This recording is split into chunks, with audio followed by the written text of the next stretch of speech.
So today we're going to be talking about your marketing plan. If you're watching this, you probably have come to realize that traditional marketing plans don't work for hearing clinic the same way that they can work for other brands and sectors.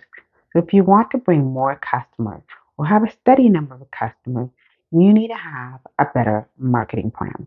So in this video, I will share with you my 6-step framework on how to develop a smarter marketing plan that will massively improve your marketing goals and that is guaranteed to help you think differently about the way that you're approaching your marketing plan. Hi, my name is Era Abraham, and I am a person with lived experience of hearing loss. I also have a tech startup that uses AI to help people with hearing loss be aware of emergency sounds. And in all these years, I have been practicing the art of marketing to people with hearing loss.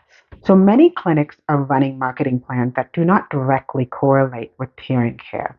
They're taking traditional popular marketing funnels and frameworks as if humans can be neatly shuffled along the way with each content. But that doesn't work for marketing a hearing clinic. What's lacking is context and is the key ingredient to making your marketing plan work.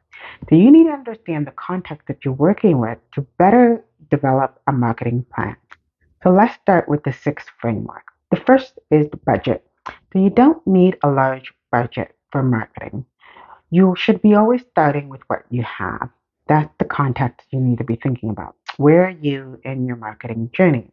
Budget should really reflect on the stage that you're in, the years of marketing practices, and the insight that you collected about how patients or clients respond to your practice. I like considering a budget like starting a campfire without a match. So when you start, you need a small amount of dried grass leaves and friction to get the initial spark. And so after the fire starts, you can start to add larger pieces like small branches and eventually can build up to large pieces like wood to give enough fuel to keep the fire going. You need to think about your budget in the same way and at different stages. So don't try to spend more than you can actually produce. So when you're starting out, work with the budget that you can comfortably afford to experiment with today. The second thing you need to think about is your type of clients and patients. There are really only 3 types of clients that you need to be thinking about in your marketing plan at any given time who can bring consistent business over time. There are the I'm not convinced I need a hearing aid type, or maybe I don't really have any permanent hearing issues. There's a potential client or patient that maybe have hearing aids and they're very comfortable with using hearing aids, and they could be either your client or your competitors. So each of these individuals need to be reflected separately in your marketing plan. But most importantly, if you want to differentiate yourself from your competitor, you need to really niche further based on behavioral or psychographic groups.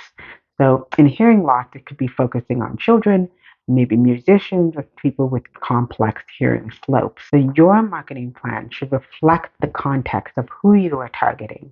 The third thing you need to be factoring into your marketing plans is triggers. So each client and patient have a behavior which proactively puts them in the position to take action. So your marketing plan speaks to those specific triggers to capture their attention at the right time. I won't be able to go through all the various triggers in this video, but some of the examples of triggers are maybe the hearing aid stops working, the ear aches and ringing in the ear, or a nagging family member who wants you to go get your hearing checked. So every client and patient will have a different trigger that will push them to act. These triggers are low-hanging fruits that every hearing clinic should be doing for marketing. You want to be present to respond to each trigger by providing knowledge and insight to show that you can confidently support the person. The platform is the fourth one. So you don't need to be everywhere, especially if you're operating on a small budget. So each platform operates differently for various reasons, and understanding these reasons can really help explain why some of your efforts are not getting results. For example, the game on social media now is less about followers or going viral. We are seeing that many followers are not seeing posts from accounts that they follow these days. So if you're using social media to stay top of mind with your followers, that effort is not going to generate the same result that you want to see.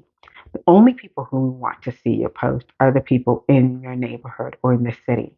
Another thing is that certain platforms like TikTok or Instagram are designed to be visual entertainment. And they don't really work for building deeper relationships for hearing clinics because the platform encourages quick and eye-catching entertaining content. Hearing care isn't the type of profession that's visual in nature unless you have a way of showing it or you just want to publish outlandish earwaxing videos all the time. Platforms don't have to always be online, so let's not forget about offline activities like events, public relations, or experiences that you bring into your hearing clinic, which will help support your client and patient that you have. So once you have your budget defined and you have the client and patient that you're targeting, you figured out the trigger that you will be helping them with, and then the platform that you'll be working on. The fifth stage of the marketing plan is timing. You need to go back to consider all the platforms that you're working on and figure out what you have control over in terms of timing. The most platforms and followers on social media are kind of like bosses. Some platforms encourages posting regularly in order to reward you and it would show your content.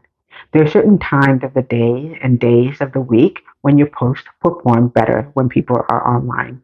Also, offline, there are specific community events where you can build relationships which are restricted by time. The same goes for your newsletter. A certain cadence of newsletters work better for some than for others. Where you have the most flexibility, you can schedule your marketing activities around your schedule. Lastly, we have content. For the type of content, whether it's a video, a photo, or text, certain content works for certain platforms. For example, short video reels were all the rage on Instagram and TikTok, but many social media experts are slowly publishing fewer reels and changing to carousel on Instagram, which is driving new views, and they're using reels to re-engage followers. Also, you need to know what you're just going to say in your content. It should have relevance to the different types of patient or client that you're serving. And you want to design to attract attention. Attention is a valuable resource, which is why content must meet specific triggers and to hold the attention of your potential clients and customers in mind. In addition, for a hearing clinic, there are three types of social signaling that you need to produce to keep your patients and clients attracted to the idea of going to your clinic. So the first one is there's this reputation content. These are the type of social signals to show that you are liked by others. These are content that your previous clients or patients that you have at your clinic, or it could be your Google reviews on posts on your website and various social platforms. So you're making your content show to others that your hearing clinic is the popular kid on the block.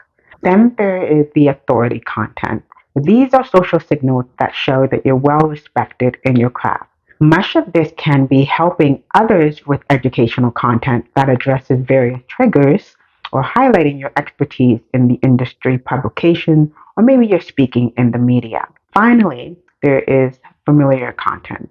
And these are social signals that show that you're safe and trust to do business with. A clinic that is familiar either because they are embedded within the community or familiar because it provides excellent customer service, which one can recall, is really critical for your clinic to be a priority on people's minds. So you be intentional about building familiarity in your practice. And so over time, it will really help you be the clinic of choice when people are starting to decide about getting assistance with their hearing care. To summarize, here are the 6 areas of focus that you need to be thinking about for your hearing clinic marketing plan. First, you need to have a budget you're comfortable working with.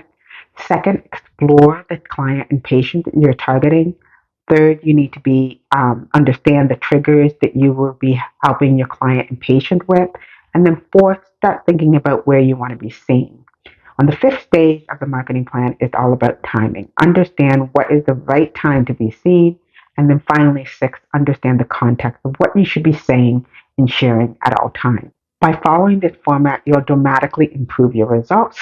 Your marketing plan is your map or route to your destination. So following this structure to develop your marketing plan will help you take the best route there. So if you like this video and you want to see more, stay around to watch my other videos.